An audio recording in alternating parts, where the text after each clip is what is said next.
일선 경찰서에서 놓치기 쉬운 조직적인 범죄를 수사하는 광역수사.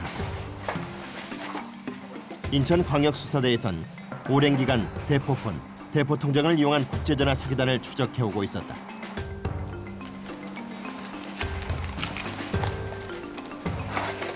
이거 대포 통장 모집책 통째가 압수하는 거. 방대한 조직으로 움직이는 전화 사기 범죄는 검거가 쉽지 않은 만큼 형사들은 집이 아닌 경찰서 생활만 벌써 몇 달째 하고 있다.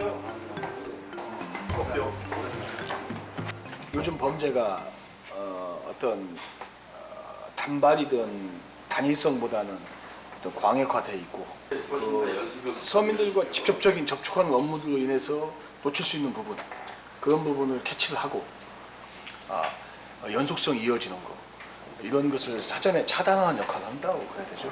광역수사대가. 광역수사들은 끈질긴 추적 끝에 국내 모집책의 일원이었던 내부 고발자의 협조를 구하는 데 성공했다. 티켓팅을 하는 거야. 근데 국내선이란 말이야. 중국에서 제주도까지 와서 요금 쪽에 올 거예요 사람들을. 걔가 지금 그냥 넘어간 거야. 한 사람은 지금 넘어가 있고 그래가지고 여권이 여기 사진이 있잖아요. 여기서 스캔을 떠가지고 하면 여권을 벌써 위조해요. 사람 그러면 갖고 들어오면 한국에 중국인 사람이 있어요. 되게 많지. 그러니까 여기서 다른 사람 기획 수사를 중심으로 하는 광역수사는 수사 기간도 짧게는 2개월에서 6개월 이상 걸리기도 한다. 아니 그런 내용이 아닌데요. 아니 그러니까 예를 들어 한 작년 정확히 12월 중순 정도부터 내사를 시작했는데요. 사실은 이제 그 너는 몇 개나 팔았어? 사회의 어떤 요즘 전화 사기범 때문에 관심을 가지고 어떤 이 정조직화에 움직이는 조직 범죄에 대해서 한번 해보자 해서 시작을 해가지고. 지난해 12월 본격적인 전화 사기범 수사를 시작했던 광역수사대. 일단은 우리가 그 용의자들 그 사무실로 추정되는 장소를 사전에 압수수색 영장을 배부 받아놨어요. 그래서 우선 영장 집행하는 상황입니다. 용의자의 은신처를 알아낸 수사대가 발빠르게 검거에 나섰다. 만약에 있을 용의자의 도주를 막기 위해 먼저 치밀한 작전을 세우는다.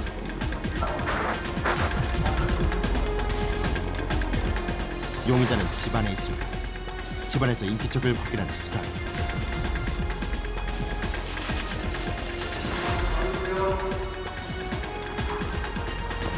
용의자가 방심한 사이 집안으로 들어가는 데 성공했다. 천천히. 우리가 왜 하는지 알죠? 네. 나한테까지 내가 현장 나왔는데 거짓말하면 나는 그 용서가 없어요. 사실 이 시간 이전 이후부터는 내가 당신을 보고 나서 그 사건 진행하는 데서 당연히 적극적 협조를 한다는 얘기예요. 무슨 말 이해가죠? 입장을 범죄에 사용된 휴대폰과 통장을 찾기 위한 수색 작업이 시작됐다. 어디에 뭐 있어? 잠깐. 잠시 뒤 구석구석에 숨겨져 있던 휴대폰과 통장 수십 개가 쏟아져 나왔다. 다 자체. 대포폰과 대포 통장들이다. 국민 제일. 그럼 이거 산 사람들 가서 뭐해? 이걸 가지고 뭐하냐고. 누가 사겠어 이걸? 누가 필요하겠어? 정상적인 사람이 필요해? 상식이잖아. 연등폰 누구야? 용의자들은 처음부터 쉽게 죄를 자백하지 않기 때문에 경험 많은 형사의 심리 수사가 필요하다. 이 근처 하는 것도 알아. 수갑을 채우고 널 줘받고 널 뽀뽀에 매달고 그러냐? 그렇지 않잖아. 인간적으로. 내가 빨리 돌아가야 돼. 이게 살아야 될 거 아니야 이제는. 그래 안 그래? 그 다음에 결국 조직의 실체를 털어놓는 용의자. 곧바로 전화 사기단의 상선과 접선을 유도해가는 김반장. 우선부터 네가 어떻게 만날 수 있는지를 나한테 확실하게 얘기를 해줘야 돼. 확답을. 일단 가자. 옷 입어. 용의자를 싣고 이번엔 또 다른 모집책 검거에 나선 형사들. 이 메토야 이게. 확실히 봐봐. 네 맞습니다. 이건물요. 그건 인터폰이라고요, 그건. 용의자가 제보한 숙소에 도착했지만 입구부터 들어가기가 쉽지 않다. 야, 저 문 비밀번호 몇 번이야? 그건 모르죠. 아 빨리 해봐 몇 번이야? 아 어제도 왔었대. 아 현관 번호는 몰라요 저거. 내가 가면은 열어주니까. 저 눈치 안 채게 하란 말이야. 생각도 못 하잖아 지금 현재는. 경찰 형사가 와 있는지는. 그래 진동이나. 너도 그래야 그 프라이팬 쓸 거 아니야. 어? 형이 똑같이. 형이 똑같이 하고. 이때 네, 형님. 눈치를 챈 조직의 상선이 네. 용의자에게 전화를 걸어왔다. 그렇게 잤어요? 잤다고요. 없어요. 자칫하면 모든 것이 숲으로 돌아갈 수 있는 상황. 제가 전화 드릴게요.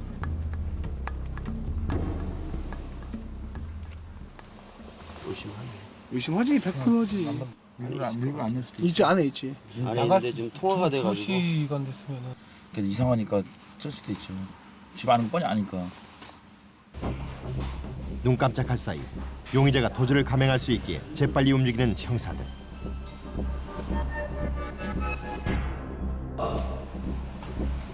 안 나간 거야. 왜냐면 안 나가잖아.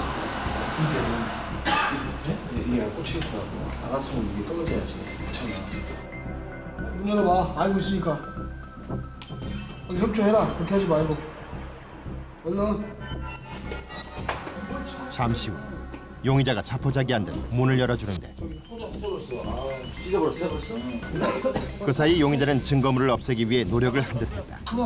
통장 왜 찢었어? 저거 뭐 그러죠 그러죠. 아 못 쓰는 건데 왜 찢었냐고. 저거 며칠 전에 찌는 거야 다. 근데 메뉴에 있어? 곧바로 가택 수사에 들어간 형사들. 급하게 증거물들 꽁꽁 숨겨둔 용의자. 그러나 형사들의 예리한 감각을 피해갈 수는 없었다. 곳곳에서 찾아낸 대포폰들이 상자 하나를 가득 채울 정도로 많았는데 컴퓨터 옆에 있던 거야. 책상에. 하도 앞서. 야, 나 앞으로 평생 안 봐도 돼. 범죄고 내가 더 중요시 여기는 뭐냐? 나이가 젊으니까 올 거죠? 처벌 받을 건 받고 혼날 거 혼나고 앞으로 안 하면 돼. 그래 안 그래? 그게 더 큰 거야? 맨날 찝찝하게 그냥 찝찝하게 살고 돈도 안 되는 거까지 큰 돈 안 되는데 이렇게 어렵게 할 게 아니고 아예 털어버리자 이렇게 마음 먹어간 말이야. 밤늦은 시간 경찰서로 돌아온 형사들은 본격적인 용의자 신문에 들어가고 조사가 진행될수록 전화 사기단의 실체가 드러나면서 그 규모는 상상을 초월하고 있었다. 이런 지능적인 수법이 동원되는 경제사범은 현장 수사와 다른 어려움이 있다. 이 경제사범이 손이 많이 가요. 의외로 입증하기가 계속 그 신속성이 있고 하다 보니까 그리고 증거를 인멸하잖아 쉽게. 유령을 잡으러 다니지. 그렇지. 이틀 됐습니다. 가고 싶습니다. 근데 오늘도 못 돌아가실 것 같아요. 보니까. 그러네요. 못 들어가는 관계는 없는데 다 잡았으면 좋겠어요. 다음 날 날이 밝자마자 형사들이 어디론가 급히 출동한다. 지금 이제 만나는 사람은 그 대포 통장하고 그 대포 휴대폰을 대포폰이죠. 대포 휴대폰을 이제 그 판매한 사람이죠 쉽게 얘기해서 그 사람을 통해 가지고 매입한 사람을 이제 따려고 하는 거죠. 오늘은 확실히 얘기해가지고 오토바이 어제 검거한 용의자들의 또 다른 상선을 검거하기 위해 택배 기사로 위장한 김동수 형사.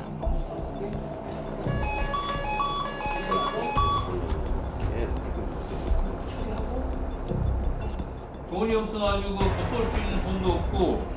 그래서 할 수 없이 그냥 있는 물건 그대로 그냥 했어요. 두 개를 오늘만 받아줘요. 그리고 내일 만들 때는 더 좋은 걸로 만들어 드릴게요.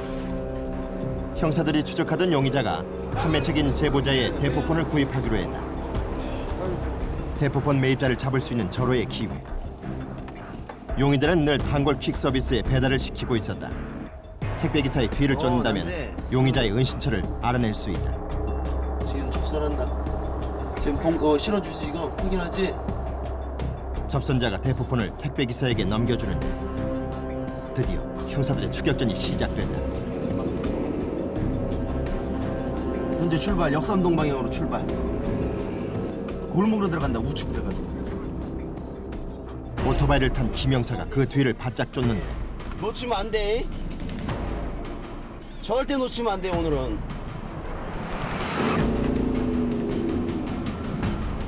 석천동 먼지로 와야 될 것 같아요. 거기서 물건 내놨대. 그런데 문제가 발생했다. 택배기사가 물건을 내린 곳은 용의자의 사무실이 아닌 다른 곳. 가라고? 우리 직원 태우고 가도 되죠? 네? 가시는 동안 전화 통화하고 그럴까 봐 그러는 거예요 우리가. 네? 아저씨 통화하고 그리고 물건 받는 사람 아니면 사무실 들어가는 거 우리 확인만 하고 그냥 보내드릴 테니까 그렇게 해요. 선생님한테 피해 안 드릴게요. 들리지? 용의자의 위치를 알아내기 위해선 택배기사의 도움이 절대적으로 필요한 상황. 오랜 설득 끝에 김동수 형사가 동승했다. 잠시도 눈을 떼지 못하고 오토바이를 따라잡는다.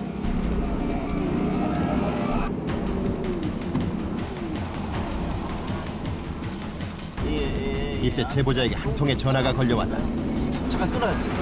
와. 여보세요? 예, 부장님. 난 지금 저기 오금 저기 올림픽 공원이요. 아니 내가 경찰하고 뭐로 같이 가요? 같이 갈 일이 없지. 그동안 기 전화 왔더라고요. 용의자가 눈치를 챈 것이다. 그 김 부장한테 전화했어. 지금 공범이야. 꽉 잡아야 돼. 알았지? 다 들었지? 택배 기사가 친구랑 통화한 게 김 부장이에요. 김 부장 전화가 지금 항의하고 있어. 왜 형사랑 같이 오냐고. 그 동수한테 잡으라 그랬어. 꽉. 아예 사건의 심각성을 인지하지 못한 택배기사가 용의자에게 전화를 거는 바람에 모든 것이 수포로 돌아간 것. 결국 수사는 원점이 됐다.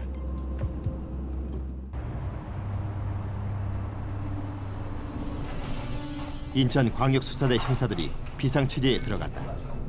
지난 6개월간 추적해오던 전화 사기단의 핵심 용의자를 잡을 수 있는 기회가 찾아온다. 전화에 거는 중. 월미도 쪽이요. 용의자와 접선이 이루어졌다. 한 12시쯤 될까요? 약속 시간이 정해지자 출동 준비를 서두르는 형사들. 지난 겨울 검거 실패의 뼈아픈 기억을 잊을 수 없기에 형사들은 긴장의 고삐를 바짝 조인다.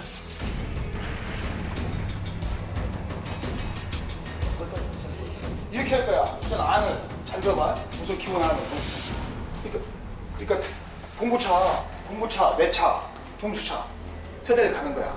그리고 내 차는 그 반대 가고 있고 내 차에 두 명 타고 있고 그리고 주변에 우리 직원이 에어싸고 있다가 차에 타면은 내 차 대고 그걸 잡는 거야. 실패하지 않기 위해 사전 작전을 철저히 구상해야 한다. 오케이? 총하고 저기 저 마법 챙겨.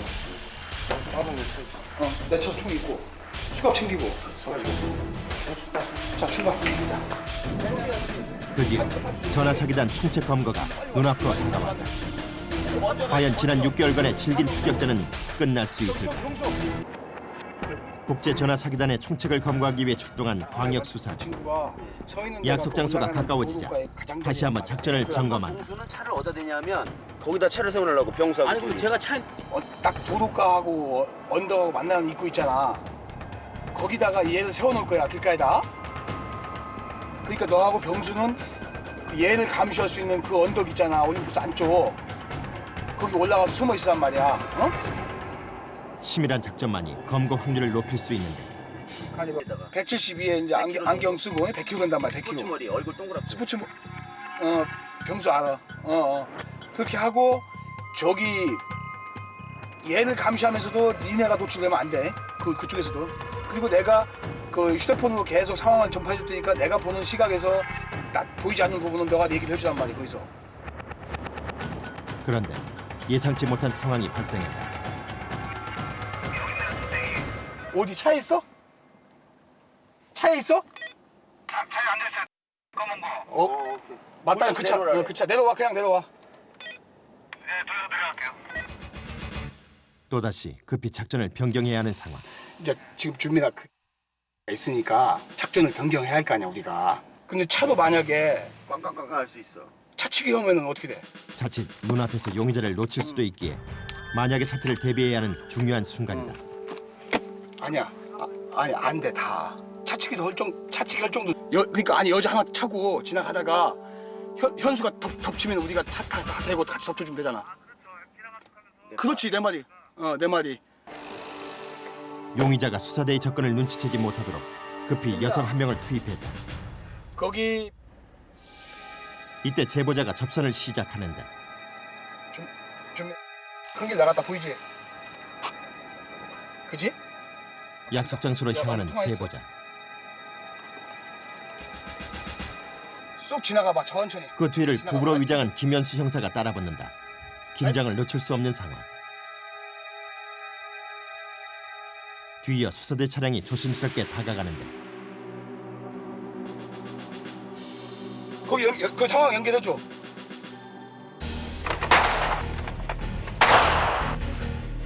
용의 차량을 가로막은 형사들이 드디어 검거에 성공했다. 지난 6개월간 국제전화사기단 총책을 뒤쫓던 인천광역수사대의 투혼이 만드는 쾌거다.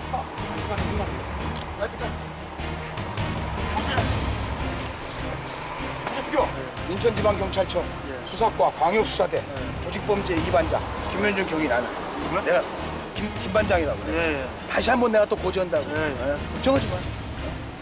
충분히 우리가 그 긴급체포의 사유나 그 변명의 고지나 피사실이나 그 이런 재반 그 본인이 원하는 거 다 써줄 테니까 걱정하지 마. 걱정은. 손에 땀을 쥐게 하는 검거 현장. 수시로 바뀌는 현장 상황에 형사들의 노련함과 팀워크는 범인 검거 확률을 좌우한다. 아니 이렇게 봐봐요. 아니 이쪽 앉죠. 왼쪽. 요즘은 그렇게 않고 최대한 안전하게 하려고 이제 그 순간순간 현장 대응을 하는 게 중요하죠. 그래서 아까 그 긴박하게 돌아가는. 왜냐하면 변수가 어떤 그 현장에서는 검거할 때 정형화된 매뉴얼은 사실상 경험과 실무를 바탕으로 해서 그 현장에 맞게 활용하는 게 매뉴얼이지 정석은 없잖아요. 가장 기본적인 건 서로 다치지 않아야 되는 거. 경찰서에 도착하자마자 용의자의 여자를 추궁하는 수사대. 신문이 이어지자 수법을 술술 불기 시작하는 용의자. 30분에 전화 준다, 뭐 1시간 있다 전화 준다. 그럼 물건 있다 없다 얘기하면은 뭐 오늘 돈을 가라, 뭐 돈을 가라 얘기를 해줘요. 뭐 비상등을 켜고 있어라, 아니면 뭐 안에 실내등을 켜고 있어라 얘기를 해줘요. 그럼 켜고 있으면 사람들이 와요. 용의자 취조는 다음날 오전까지 이어졌다. 한쪽에선 용의자에게서 압수한 증거물을 정리하는데 형사들은 범인 검거가 끝나도 쉬지 못한다.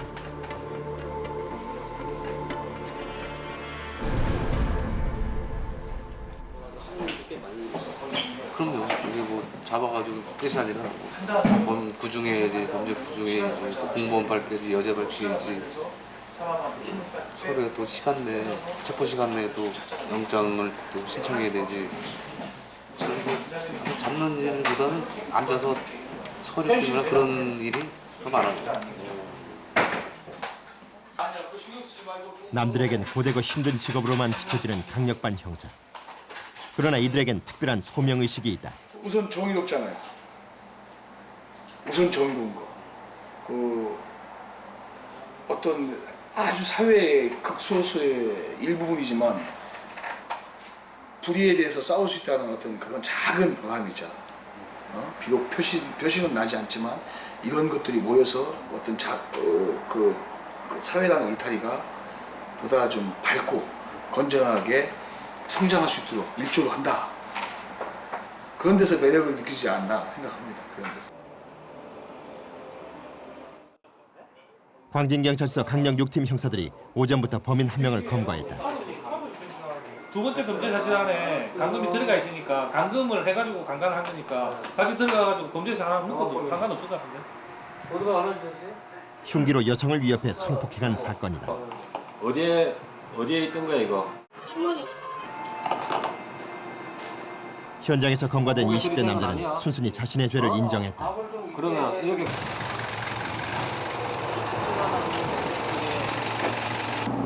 뭐 결박한 끈이 피해자를 결박한 끈이 피해자 집에 있기 때문에 피해자 집에 그 확인하러 갑니다 지금. 증거물을 숨겨둔 피의자의 집. 예, 가능. 예. 피해 여성을 결박했던 끈이 침대 밑에서 나왔다. 범인 검거에서 증거물 확보는 반드시 필요하다. 이게 중요한 증거로 사용될 수 있는 겁니다 이게. 매일 발로 현장을 누비다 보니 형사들은 늘 운동화를 착용한다. 항상 운동하신다. 뭐 잡으려고 뛰기 좋으니까. 행사도 운동화 신고 다녀야지. 몇 킬로 나가시고? 운동화 오래 못 신어요. 사도. 오래 못 신어요. 금방금방. 몇 킬로 나가시고 있어요? 운동화 제가 가지고 한 6kg 돼요. 잠시 쉴 틈도 없이 또다시 이동하는 김병진 형사. 이번엔 어떤 사건일까? 연락 안 받으셨어요? 예. 학원에 발생한 절도 사건. 범인은 예리한 톡으로 문을 따고 사무실과 자판기에 있는 돈을 모두 털어 달아났다. 이번만 벌써 두 번째 절도다. 학생들 소행은 아니네요 보니까. 장비를 이용해서 뜯은 거 보니까 그 학생들 소행은 아니네요. 그냥 이렇게 CCTV나 목격자가 없는 경우 사건 해결은 더욱 힘이 든다. 뭐 사람 형사도 사람이기 때문에 열심히는 하지만 100% 다 해결이 안 되는 사건이 있거든요. 그래도 수사할 수 있는 만큼은 최선을 다해서 해줘야. 경찰서로 돌아오자마자 컴퓨터 앞에 앉은 김 형사. 유튜브 사실이요? 아니요. 별도 용의자가 지금 이 사이트에다가 계속 올려놓기 때문에 부품이나 뭐 중에 몇 달째 수사해오던 절도 용의자가 경매 사이트에 훔친 물건을 올려놓은 것.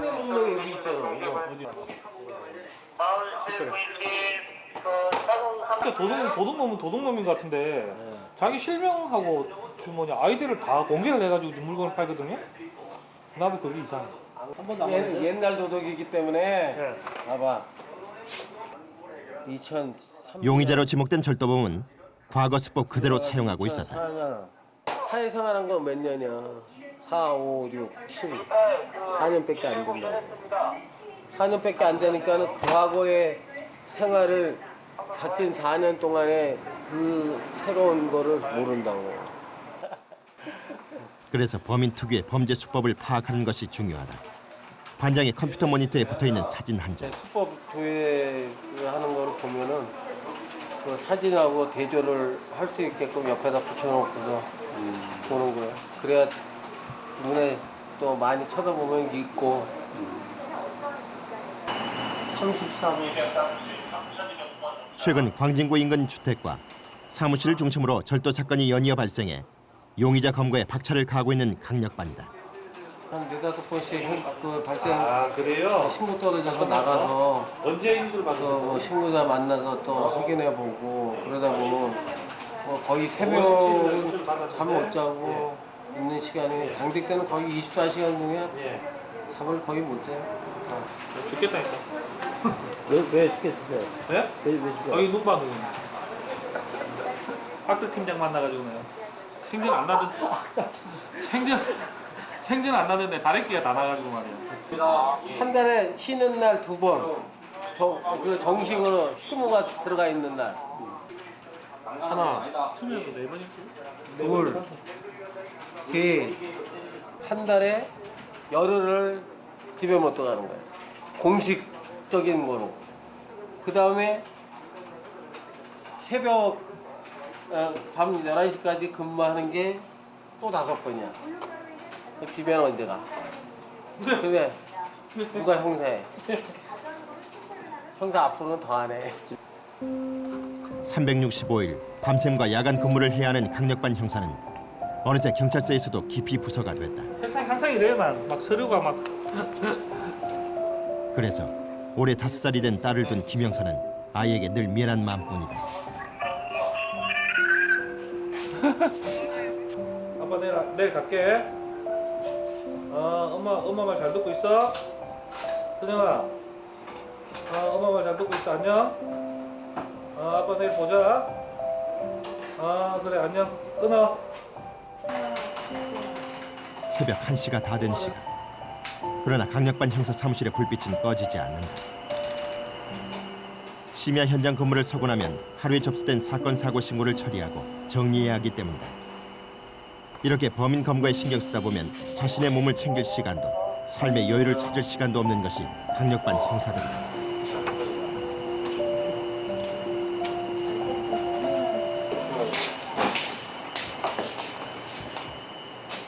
맞네. 내가 맞아. 사진이 밤새 자료를 검색하던 권 팀장이 최근 발생한 절도 사건의 유력한 용의자를 발견했다. 이게 10년 전에 찍은 사진이거든. 10년 전에. 8년도 98년에 찍은 사진이야. 맞네, 맞잖아. 머리 지금 한번 조회를 해봐야지 그럼 지금. 얘가 지금 없어. 동일 수법원에서 대머리로 해가지고 딱 찾으면 되거든. 대머리 전국으로 해가지고 끈질긴 검색을 많이 해야 된다고. 범죄 프로파일링에 의한 범죄 수단과 방법, 습성을 분석해 집념을 가지고 수사한 결과다. 대한민국의 그 강절도 마약이라는 전과를 가진 사람은 갈취 전과 이 5대 범죄가 있는데 그거를 한 사람들은 여기 다 입력이 돼 있어요. 사진하고 그 수법하고. 어느새 날이 밝았다. 밤에 오늘 당직은 조용히 잘 넘어갔네. 큰 사고 없이. 상동 주민센터에 자주 나타난다는 얘기밖에 안 되는 거. 거기 와서 인터넷 쓴다는 얘기밖에 안 되는 거. 밤샘 근무로 지칠만도 한데 쉬지 않고 다시 절도 용의자 추적에 나선 형사들. 여기서 중계를 하는 우리 회선을 통해서 나가죠. 초등학교도. 컴퓨터를 사용한 용의자의 아이디 위치 추적 결과 최근 고시텔에서 묵은 정황을 포착했다. 이 고시텔의 대표적인 고시텔 주인을 통해 그의 은신처를 알아낼 수 있을까?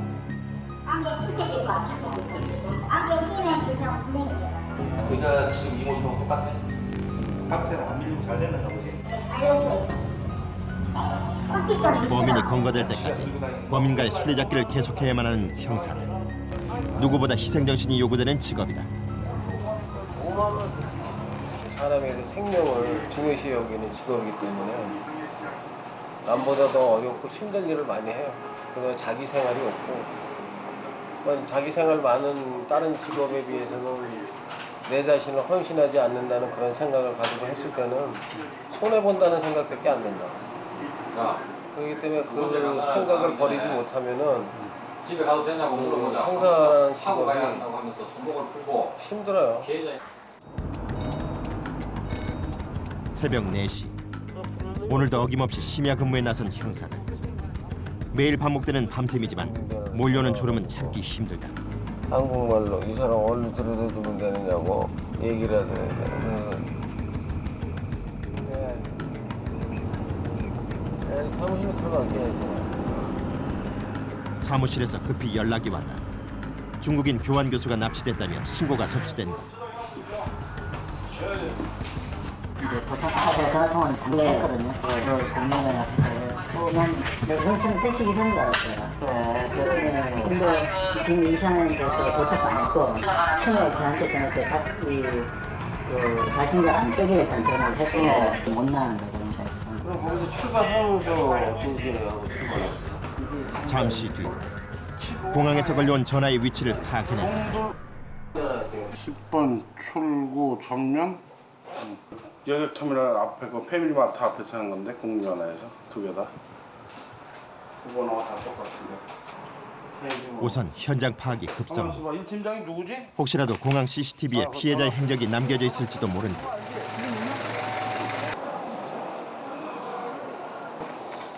납치 사건의 경우 피해자의 생명과 직결된 만큼 재빠른 수사가 필요하다. 단서가 될 만한 정보들을 꼼꼼히 수집한 형사들.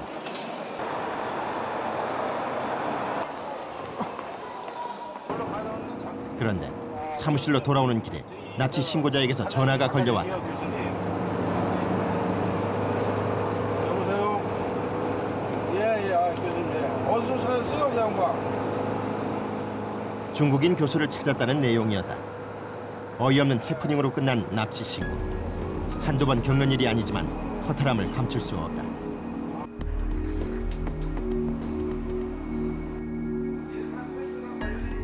덕분에 밤을 꼬박 지새운 형사들. 하지만 의자에서 잠시 눈을 붙이는 것이 전부다.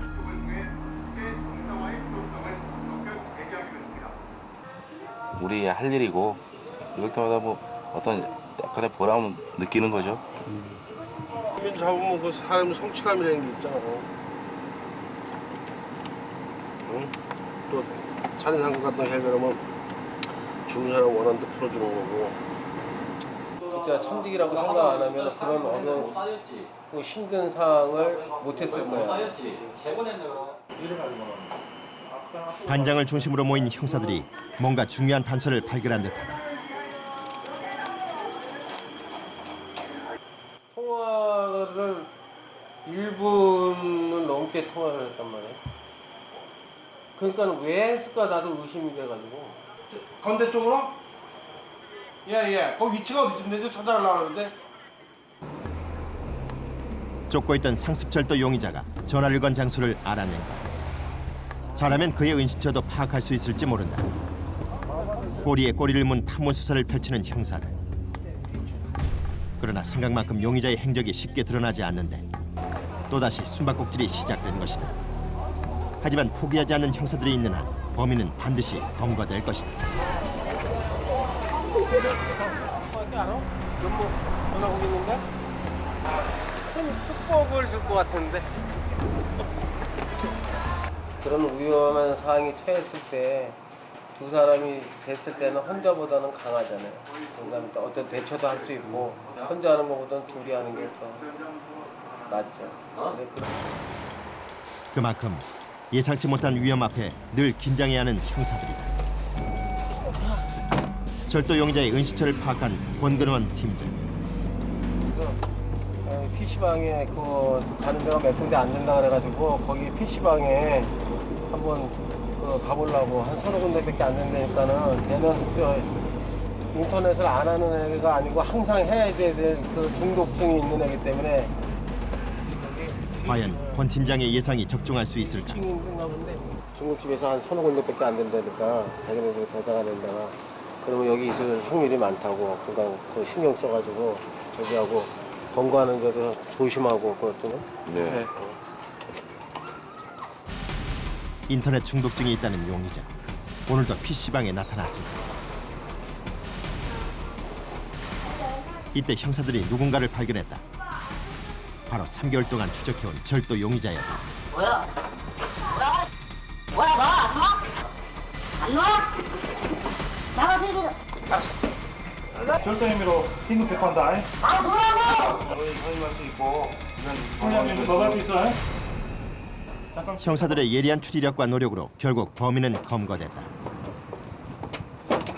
이제 추후에 좀 쉽게 될 것 같아요. 이제 해봐야지. 뭐 자신은 없어도 하는 데까지 해봐야지. 하지만 용의자는 전과 13범의 전문 절도범. 과연 용의자가 자신의 죄를 인정할지 신문에 앞서 작전을 짜는 형사들. 하는 모습 이렇게 지금 일단은 한 번 있잖아. 여기서 어디야? 지하. 우리 여기는 2층 사무실. 어디 있는 거야? 몇 층? 2층? 1, 2, 3층 다. 권 팀장의 날카로운 취조에 용의자는 자신의 혐의를 모두 인정했다. 장관이라고 와가지고 형건이요? 응. 아 형건이 아니죠. 너 승부 알아? 김도. 네, 김동관. 응, 130명 정도 네 총성애들만 놓단 말이야. 여기 통화장소가 뽑아놓고 여기 가지고만 6개월치만 해가지고도 너 이거 백업하고 그다음에 사이트에서 물론 직거래하고 파는 거 백업해서 다 찾아내서 그 사람한테 다 전화한다니까. 프리미엄 너가 프로 선수라는 거 알겠지? 그치? 강력반 형사의 능력은 단순 검거에만 있지 않다. 심리적으로 상대를 제압해 죄를 시인하도록 하는 기술 또한 수사의 필수 조건이다. 그런 약점을 상대를 딱 집어줌으로써 그 상대가 항복할 수 있는 거야. 그만큼 상대를 알고 내가 대들었기 때문에 내가 상대를 알기 때문에 내가 이길 수 있는 거예요. 그렇기 때문에 단순히 그냥 형사가 잡는 것만이 문제가 아니야. 밤이 되자 또 어디론가 출동하는 형사들. 차 일로 뒤로. 심야의무는 강력 사건이나 뭐 5대 범죄 등 그 취약 지역에 나가가지고 예방활동 및 금가활동을 하고 있습니다. 한밤중 취객들을 대상으로 한 일명 아리랑치기 단속에 나선다.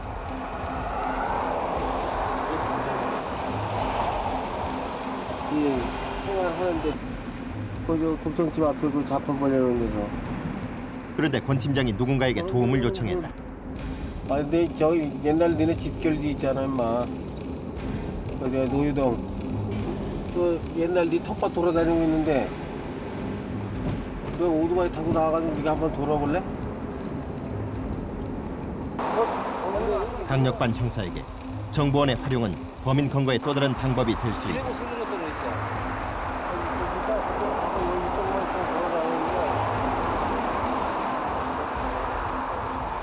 관장님은 어떻게? 할 일이 많죠 우리 관장이가. 관장님 지금 뭐 하려고 하시면 많이 발 벗고 오세요? 와야죠 뭐. 자다 말고 뛰어오지 않습니까? 자다 말고 오신 거예요? 3시까지만 돌아. 아침에 집사람 2시간 걸리거든요. 2시간만. 응? 권 팀장의 도움으로 새 삶을 살게 됐다는 그는 오히려 자신을 찾아준 것에 더 고마움을 느끼고 있었다. 붙었어? 하얀 모자 썼네? 알았어. 모자 쓴 놈이. 순찰을 돌던 정보원이 아리랑치기범으로 예상되는 한 남자를 지목했다. 앞에서 이렇게 하면 앞에서 보이지 않아? 안 보여? 무슨 모자 쓰나? 저거 이야기. 제 이야기. 취객에게 다가가는 한 남자. 그러나 낌새를 챙 듯 머뭇거리더니 돌아가 버리고 만다.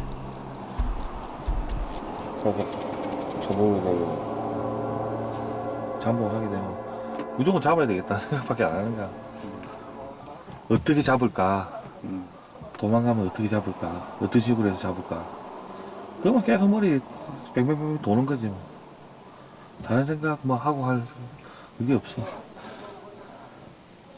지루하지 않으세요? 잠복하면 지루하죠. 잠복하면 지루할 때 지루해도 해야지 뭐 어떻게. 잠복 근무 중 몇 시간씩 차 안에서 기다려야 하는 형사들. 언제 잡힐지도 모를 범인을 기다리는 건 끊임없는 인내가 필요하다.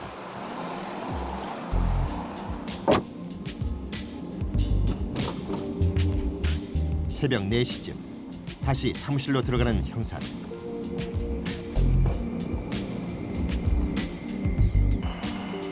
피곤도 잊은 채 밀린 업무를 처리하느라 또다시 분주하다. 그러다 보니 건강은 늘 뒷전일 수밖에 없는다.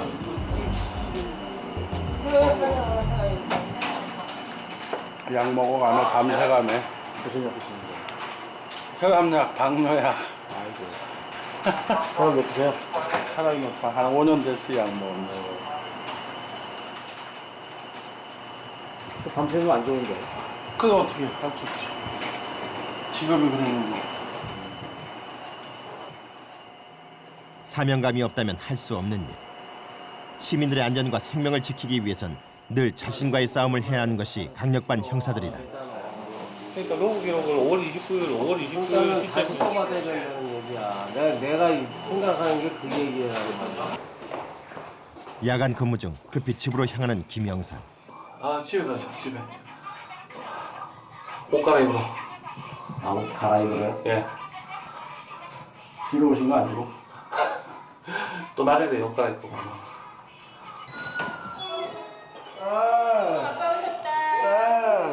갑작스런 아빠의 귀가에 가장 기뻐하는 건 5살 된 딸 서정이. 아빠 뭐하나? 알았어. 자, 옷 갈아입어. 직업 때문에 가족과는 늘 이렇게 짧은 만남뿐인데 부인은 이런 남편이 걱정스럽기만 하다. 네, 얼마 전에도 동료가 차에 매달려서 끌려간 적도 있었고, 그리고 도끼 같은 거 이렇게 내리쳐가지고 여기 머리 다칠 뻔한 적도 있고요. 안 됐지. 불쌍하죠. 불쌍한데. 엄마 잠깐만 참. 근데 사명감 없으면 못하는 직업인 것 같아요. 서정아, 아빠 또 밤인데 나가셔야 된대. 그래, 아빠 일하러 간다. 어? 가지마. 가야 돼. 서정아, 아빠 안 갔으면 좋겠어? 아빠랑 같이 놀고 싶어? 어떡하니? 아빠 갔다 와서 장난감 사줄게. 잘 놀고 있어. 뽀 한번 해. 우는 아이를 떼어놓고 발걸음을 옮길 때마다 김영사는 형사가 아닌 하나의 아빠였으면 하는 아쉬움이 남는다. 내일 아빠 오시면 아이고 괴롭- 매일 저러면 어떡해요. 괴롭다 괴로워. 딸내미 보는 게 괴롭다. 아 그러겠 진짜.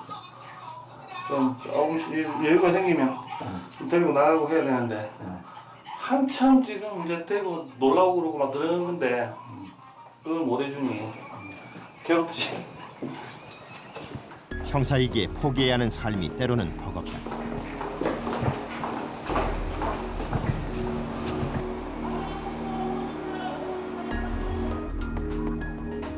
희생적인 삶이 요구되는 강력반은 최근 젊은 형사들의 지원율이 떨어지고 있다. 결국 네 고생하는 일이야. 그러나 범죄 수사는 오랜 현장 경험이 중요한 만큼 강인한 체력 외에도 깊이 있는 수사 경험이 있어야 한다. 서랍이나 수납장 진짜 하면 할수록 모르겠어. 진짜 머리 아파.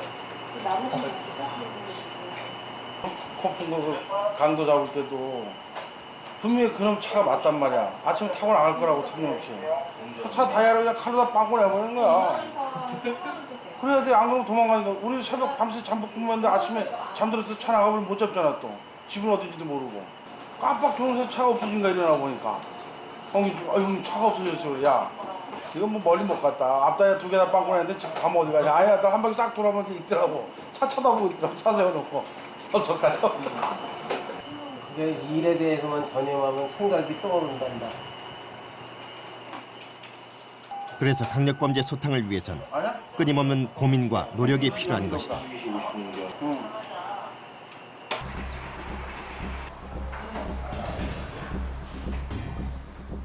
조직범죄를 다루고 있는 인천광역수사대 형사들이 오전부터 바쁘게 움직이고 있다. 여기 가봤자. 여기는 빌라 그거 지하 그건데 거기 옆에 세탁소 주인. 국제전화사기단에 이어 이번엔 국제카드를 이용해 범죄에 이용하고 있는 조직검거에 수사력을 집중시키고 있는 것이다. 그리고 그거는 현실입니다. 이명이 잡았습니다. 사업성이 잡 이때 누가 얼마의 커미션 먹었어, 누가 주선했어, 돈이 없었어. 라고 하면은 작년부터 국제카드가 이놈아 손을 통해서 유통이 됐고 그런 것을 믿어봤을 때는 정상적으로 사업자를 개설해가지고 사업한다기보다는 좀 국제카드를 이용해서 세금을 누락한다든가 포탈하기 위한 방법이 아닐까. 유기적인 사건이 많은 광역수사대에겐 범죄에 관한 정보가 들어있는 형사수첩은 생명과도 같은 존재다. 수첩이요? 저희들이 보통 용의자들 추적하면서 필요한 재반상에 대해서 모든 거 다 적어 갖고 다닌다. 저희들한테 밥줄이죠.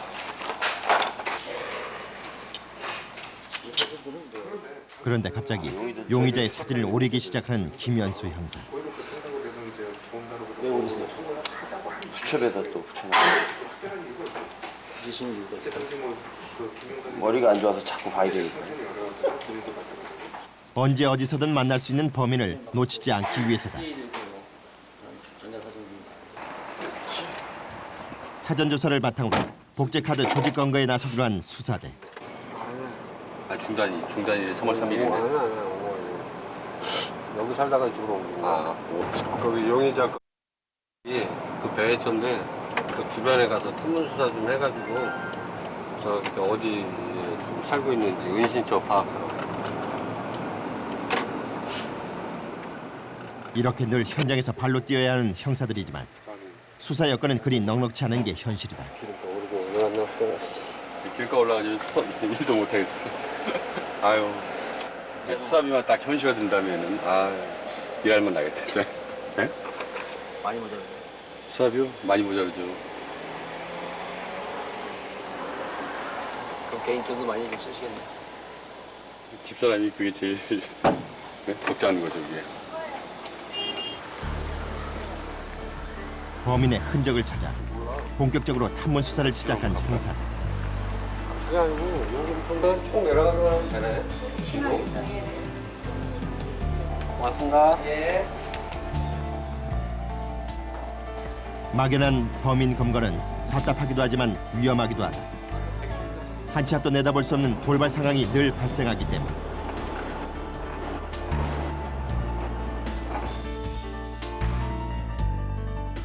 지난 2004년 용의자를 검거하던 서울 서부경찰서 강력반 형사 2명이 범인이 휘두른 흉기에 찔려 사망한 사건이 발생했다. 형사들에겐 이런 위험이 늘 도사리고 있는 것이다. 딴 데로 가고 싶지 않으세요? 딴 데요? 딴 데서 일 못해요. 배운 게 이거라.